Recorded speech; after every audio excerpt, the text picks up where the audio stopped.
Alhamdulillah. Nahmaduhu wa nusalli ala rasulihil kareem. Amma ba'd. Faqad qala Allahu ta'ala Ya ayyuhalladhina amanu kutiba alaykumus siyamu kama kutiba alal ladhina min qablikum la'allakum tattaqun. Sadaqallahul aliyyul alim.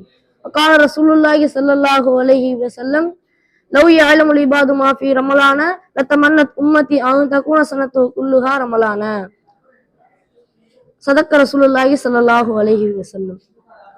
அஸ்ஸலாமு அலைக்கும் வரஹ்மத்துல்லாஹி தஆலா வ பரகாத்துஹு. இஸ்லாமிய மாதத்திலே மிக சிறப்பான பாக்கியமான மாதம் என்று சொன்னால் அது ரமலானுடைய மாதம் தான். மற்ற எந்த மாதத்திற்கும் இல்லாத நிறைய சிறப்புகளை அல்லாஹ் தஆலா இந்த மாதத்தில் வைத்துள்ளான். இதை பற்றி நபி ஸல்லல்லாஹு அலைஹி வஸல்லம் அவர்கள் சொல்கிறார்கள், லவ் யஅலமுல் இபாது மா ஃபீ ரமலான லதமன்னத் உம்மத்தி அன் தகுன ஸனத்து குல்லுஹா ரமலான. ரமலான் மாதத்துடைய பாக்கியத்தை அடியார்கள் அறிந்து கொண்டால் வருடம் முழுவதும் ரமலான் மாதமாகவே இருக்க வேண்டும் என்று ஆசைப்படுவார்கள். மேலும் இந்த ரமலான் மாதத்தை நாம் அடைந்து அதில் அதிகமாக நாம் நன்மை செய்து நம் பாவத்திற்கெல்லாம் பாவ மன்னிப்புகளை தேடி அல்லாஹ்வை அதிகமாக நெருங்குவதற்கும் அல்லாஹ்வே நமக்கு தந்திருக்கிற மிகப்பெரிய வாய்ப்பாகும். எனவே இந்த வாய்ப்பை நாம் இபாதத்து மூலம் நல்ல முறையில் பயன்படுத்த வேண்டும்.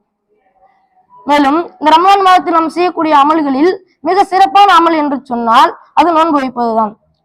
நோன்பு வைப்பதை பற்றி அல்லாஹ் தஆலா தன் திருமறையிலே சொல்கிறான், யா அய்யுஹல்லதீன ஆமனூ குத்திப அலைக்குமுஸ் ஸியாமு கமா குத்திப அலல் லதீன மின் கப்லிக்கும் லஅல்லக்கும் தத்தகூன் என்பதாக.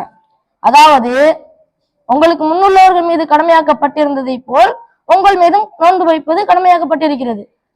இதன் மூலம் நீங்கள் இறை அச்சமுடையவர்களாக ஆகலாம்.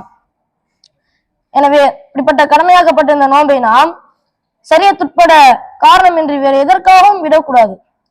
மேலும் நபி ஸல்லல்லாஹு அலைஹி வஸல்லம் அவர்கள் சொல்வார்கள், யார் இந்த ரமலான் மாதத்தில் நம்பிக்கையோடும் நன்மையை எதிர்பார்த்து நோன்பை வைப்பாரோ அவர்கள் முன் செய்த அனைத்து பாவங்களையும் அல்லாஹ் தஆலா மன்னித்து விடுகிறான். எனவே இந்த ஹதீஸின் அடிப்படையில் நம்மளுடைய பாவங்களை அல்லாஹ் தஆலா மன்னிக்க வேண்டும் என்றால் நோன்பை வைத்து பசியோடு மட்டும் இருப்பது அல்ல, மாறாக நோன்பை வைத்து அதில் முழுமையான இபாதத்திலேயே கழிக்க வேண்டும். அப்போதுதான் அதற்கான மக்ஃபிரத்தை நாம் பெற முடியும்.